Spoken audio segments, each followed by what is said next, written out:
यह कहानी एक रानी और साधु की अवैध प्रेम कहानी है। इस कहानी में दिखाया गया है कि कैसे एक रानी ने अपने राजा की आंखों में धूल झोंककर एक साधु से प्रेम लीला रचाई और अपने सुंदर राजपाट को छोड़कर जंगल में निवास करने लगी। फिर वह कैसे अपने राजा को मौत के घाट उतारने के लिए साधु के साथ मिलकर साजिश रची और फिर उसके बाद वह साधु उस रानी को कैसे गर्भवती करते हैं। चलिए कहानी को पूरा सुनते हैं, मजा आएगा। गर्मियों की वह शाम सुनहरी धूप से सजी थी। महल के ऊंचे बुर्जों से दूर तक फैले जंगल दिखाई देते थे, जहां हवा मंद मंद बह रही थी। मगर महल के भीतर रानी अमृता का मन अशांत था। अमृता एक अद्वितीय सौंदर्य की धनी स्त्री, जिसकी आंखों में चांदनी सी चमक थी और जिसके होठों पर हमेशा एक रहस्यमयी मुस्कान खेलती थी। वह विक्रम सिंह की प्रिय रानी थी, मगर उनका मन कभी भी इस महल की भव्यता में रमा नहीं। वह प्रेम की ऊंचाई और वासना की गहराई को महसूस करना चाहती थी, मगर उनके जीवन में सब कुछ एक राजकीय बंधन जैसा था। महल की चौखट पर खड़े होकर उन्होंने अपनी दासी से पूछा, क्या कहा तुमने? कोई सिद्ध साधु यहाँ आया है? दासी ने सिर झुकाकर कहा, हाँ रानी साहिबा, लोग कहते हैं कि वह कोई साधारण सन्यासी नहीं है। वह योग और तपस्या में लीन एक सिद्ध पुरुष है, जो भविष्य देख सकते हैं और मन की गहराइयों को पढ़ सकते हैं। अमृता के होंठों पर हल्की मुस्कान आ गई। मन की गहराइयों को पढ़ सकते हैं? क्या वह मेरी भी बेचैनी को समझ सकते हैं? रानी ने सोचा कि उन्हें इस साधु से मिलना चाहिए। अगली सुबह जब महल में राजा अपने सैनिकों के साथ एक युद्ध नीति पर चर्चा कर रहे थे, तब रानी अमृता अपनी पालकी में बैठकर महल के पास के जंगल की ओर बढ़ी। पालकी के पर्दे हटाते ही उन्होंने देखा, एक विशाल वटवृक्ष के नीचे एक युवक बैठा था, जिसे देखकर कोई भी साधु कहने में संकोच करता। साधु देवेश, गौरवर्ण, ऊंचा कद, चौड़ा सीना और आंखों में अद्भुत तेज। वह केवल एक गेरुआ वस्त्र पहने बैठे थे। उनके चेहरे पर एक अलौकिक शांति थी, मगर उनके नयन गहरी भावनाओं से भरे थे। रानी अमृता उनके समीप गई। उनके कदमों की आहट सुनते ही साधु ने आंखें खोली। जैसे ही उनकी दृष्टि रानी से मिली, कुछ क्षणों के लिए समय ठहर गया। रानी को पहली बार किसी पुरुष के देखने से एक विचित्र उत्तेजना महसूस हुई, मानो यह आंखें उनकी आत्मा में समा रही थी, उनके भीतर की दबी इच्छाओं को पढ़ रही थी। रानी ने धीमे स्वर में कहा, महाराज, सुना है कि आप मन की बातें पढ़ सकते हैं, क्या यह सच है? साधु ने हल्की मुस्कान दी। मन केवल वही पढ़ सकता है जो स्वयं अपने मन को पहचानता हो। आप अपने मन को पहचानती हैं रानी? यह प्रश्न सुनकर अमृता के भीतर कुछ हलचल हुई। वह कुछ कहने ही वाली थी कि देवेश ने अपनी आंखें बंद कर लीं और गहरी सांस लेते हुए बोले, आपकी आत्मा प्रेम की प्यासी है रानी। आपका तन बंधनों में बंधा है, मगर मन किसी और का होना चाहता है। अमृता सिहर उठी। किसी ने पहली बार उनके भीतर छिपी भावनाओं को शब्दों में ढाला था। उनका हृदय तेजी से धड़कने लगा। यह साधु केवल एक योगी नहीं था, यह पुरुष था, एक ऐसा पुरुष जो उनकी हर भावना को छू सकता था। रानी अमृता कुछ क्षणों तक साधु देवेश को अपलक निहारती रही। उनके शब्दों ने जैसे उनके भीतर कुछ तोड़ दिया था, एक दीवार जो उन्होंने समाज और अपने कर्तव्यों के कारण खड़ी की थी। देवेश ने एक कदम्ब के वृक्ष की ओर बढ़े। उन्होंने अपनी तपस्वी काया को सहजता से सीधा रखा, मगर उनकी आंखों में कुछ था, कोई रहस्य, कोई अद्भुत शक्ति। रानी ने पहली बार किसी पुरुष को इस दृष्टि से देखा था। राजा विक्रम सिंह वीर और पुरुषोचित सौंदर्य के प्रतीक थे, मगर देवेश में एक अनजाना आकर्षण था। आप मौन क्यों हो गई रानी? साधु की गहरी मंथर आवाज ने उनके भीतर हलचल मचा दी। क्या आप सच में जान सकते हैं कि कोई क्या चाहता है? देवेश मुस्कुराए। उन्होंने अपने मजबूत तपस्वी हाथों से कदम्ब के एक पत्ते को तोड़ा और उसे धीरे धीरे रानी की ओर बढ़ाया। यह पत्ता देखिए रानी, जब यह वृक्ष से जुड़ा था तब यह हरा और जीवंत था, मगर अब यह सूख जाएगा। प्रेम भी ऐसा ही होता है, जब तक वह आत्मा से जुड़ा हो तब तक वह जीवन देता है, मगर जैसे ही वह समाज के भय में बंधता है वह मरने लगता है। रानी का हृदय जैसे कांप उठा। उन्होंने अपनी आंखें झुका ली। मुझे लौटना चाहिए, उन्होंने जल्दी से कहा और अपने कदम पीछे खींचे, मगर जैसे ही वह मुड़ी, उनकी चूड़ियों की हल्की खनक हवा में घुल गई और देवेश की आंखों में एक अनकहा भाव जागा। रानी वहां से चली गई, मगर उनके मन में उस पुरुष की आंखों की छवि बस चुकी थी। उस रात रानी अमृता अपने कक्ष में अकेली थी। महल के विशाल झरोखे से आती चंद्रमा की रोशनी उनके तन को उजली आभा से भर रही थी। उन्होंने अपनी आंखें बंद की तो देवेश का चेहरा उभर आया। रानी ने अपने हृदय पर हाथ रखा। क्या यह उचित था? वह एक राजा की पत्नी थी, मगर राजा के प्रेम में वह तृप्त नहीं थी। उनकी उंगलियां धीरे धीरे अपने शरीर पर चलने लगी। उनकी सांसें भारी होने लगी। महल के कुछ सेवकों ने रानी के व्यवहार में बदलाव महसूस किया। उनकी गैर मौजूदगी के दौरान महल में गुपचुप बातें होने लगी, लेकिन रानी इतनी चतुर थी कि उन्होंने हर अफवाह को दबा दिया। उन्होंने उन सेवकों को इनाम देकर अपनी ओर कर लिया। रानी अब साधु के प्रति अपने मन और शरीर से पूर्णतः समर्पित हो चुकी थी। रानी ने अगली सुबह तय कर लिया कि वह देवेश से पुनः मिलेंगी। यह आकर्षण उन्हें भीतर तक जला रहा था। इस बार वह अकेले नहीं गई। उन्होंने अपनी प्रिय दासी चंपा को साथ लिया, जो उनकी हर गुप्त भावना से परिचित थी। रानी साहिबा, यह उचित नहीं, चंपा ने धीमे स्वर में कहा। मैं बस उनसे बात करने जा रही हूं, रानी ने उत्तर दिया, मगर उनके शब्दों में झिझक थी। देवेश उसी वृक्ष के नीचे बैठे थे, ध्यान में लीन। रानी उनके समीप गई और उनकी उपस्थिति की प्रतीक्षा करने लगी। कुछ क्षणों बाद साधु ने आंखें खोली। आप फिर आई रानी? रानी ने सांस खींची। मैंने सोचा मुझे आपके ज्ञान की आवश्यकता है। देवेश ने हल्की मुस्कान दी। ज्ञान या वह सत्य जिसे आपने रात भर महसूस किया? रानी का चेहरा तप गया। उनके भीतर कुछ घुलने लगा था, लज्जा और इच्छा के बीच एक तीव्र खिंचाव। आप अपने मन की इच्छाओं से भाग नहीं सकती रानी। प्रेम को दमन करने से वह और तीव्र होता है, और अगर यह प्रेम नहीं केवल वासना है। देवेश ने उनके चेहरे की ओर देखा, फिर धीमे से कहा, तो इसे पूर्ण होने दो। वासना भी अपनी तीव्रता में मोक्ष का मार्ग बन सकती है। रानी की सांसें तेज हो गईं, उनके होंठ कांपे और रानी वहां से चली गई। राजा को कभी किसी बात का आभास नहीं हुआ।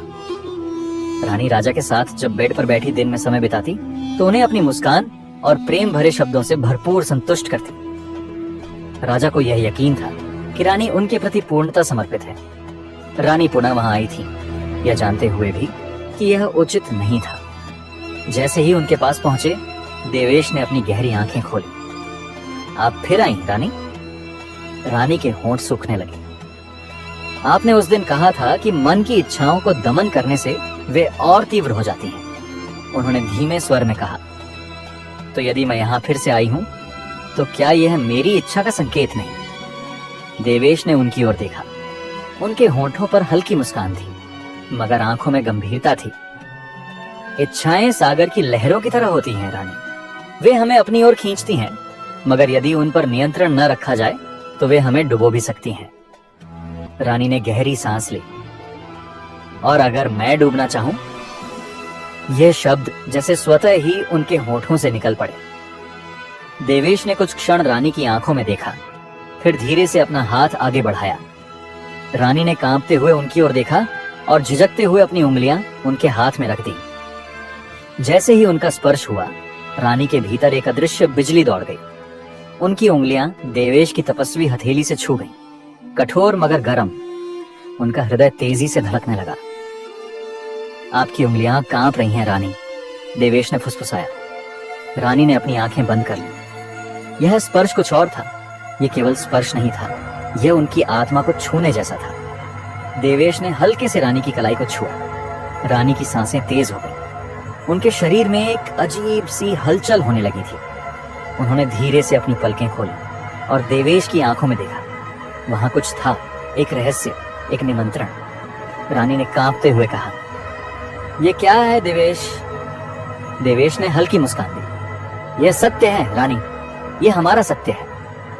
फिर उन्होंने रानी की हथेली को अपने होंठों के करीब ले जाकर हल्का स्पर्श किया। जैसे ही देवेश के होंठ उनकी त्वचा से मिले, रानी का पूरा शरीर सिहर उठा।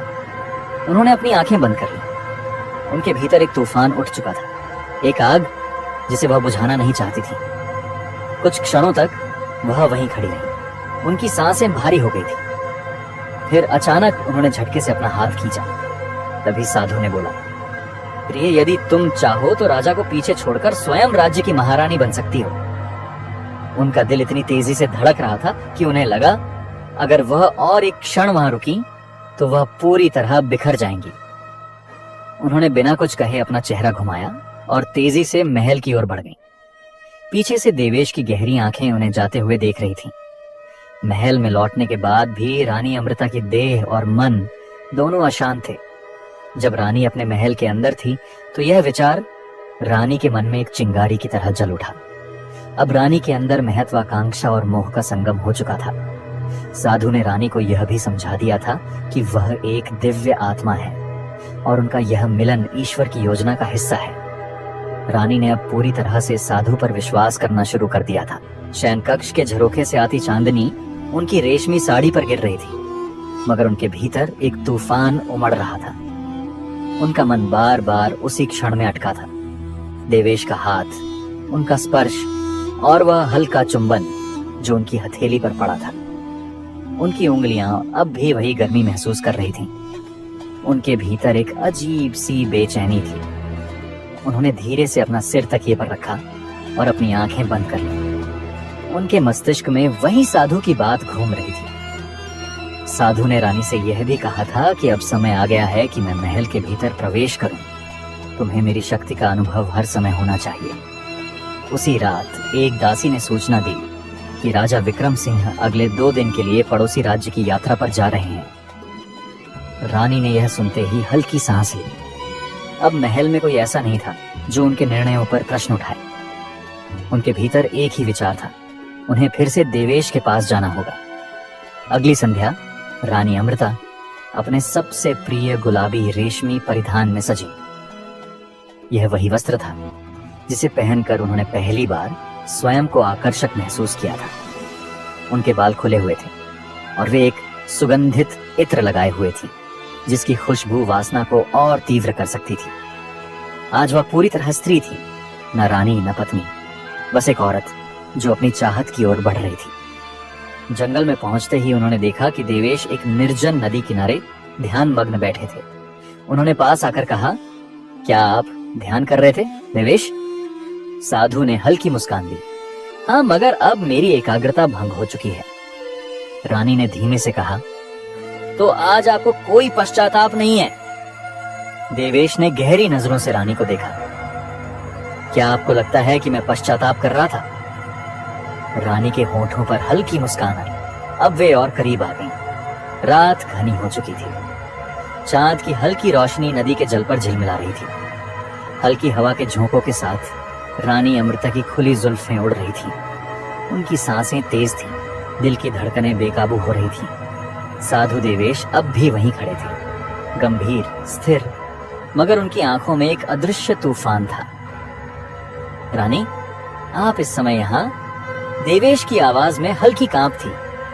रानी ने धीरे से उनके करीब जाते हुए कहा, आपने कहा था कि इच्छाएं सागर की लहरों की तरह होती हैं, जिन्हें रोका नहीं जा सकता। मैं आज यहाँ अपनी इच्छा के साथ आपको महल में ले जाने आई हूँ।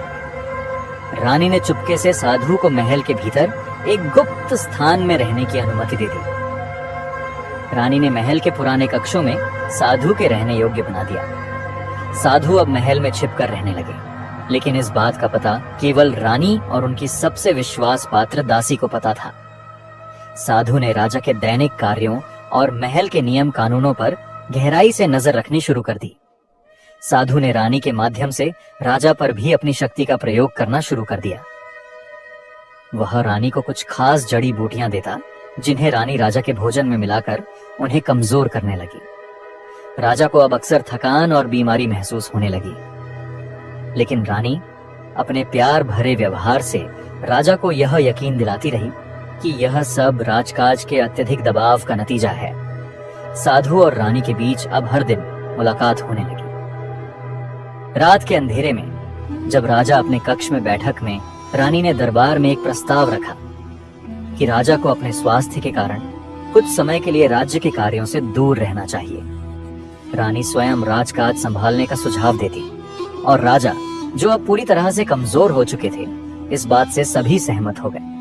इधर रानी, जो अब पूरी तरह से साधु के जाल में फंस चुकी थी, इधर साधु ने रानी को गर्भवती कर दिया, जिससे उनका संबंध और गहरा हो गया। इस योजना के पीछे गहरी साजिश छिपी थी, जिसमें साधु और रानी दोनों ही राजा को हराने के बाद अपने बच्चे को राज्य का अगला शासक बनाना चाहते थे। राजा विक्रम सिंह, जो अब कमजोर और बीमार हो चुके थे, धीरे धीरे महसूस करने लगे कि रानी का व्यवहार पहले से बदल चुका है। राजा को यह भी आभास हुआ कि रानी के अंदर कोई गहरी चिंता और चालाकी छिपी हुई थी। एक दिन राजा ने अपने मंत्री से कहा, मंत्री, मुझे लगता है कि रानी मुझसे कुछ छिपा रही है। मैं यह नहीं जान पा रहा हूं कि वह क्यों बदल गई है। मंत्री ने राजा से कहा, महाराज, सच्चाई तो यह है कि रानी और एक साधु के बीच गुप्त संबंध है, और अब यह बात और भी बढ़ गई है। रानी साधु से गर्भवती हो चुकी है, और यह सब कुछ उसी की साजिश का हिस्सा है। आगे का कहानी भाग 2 में देखने को मिलेगा।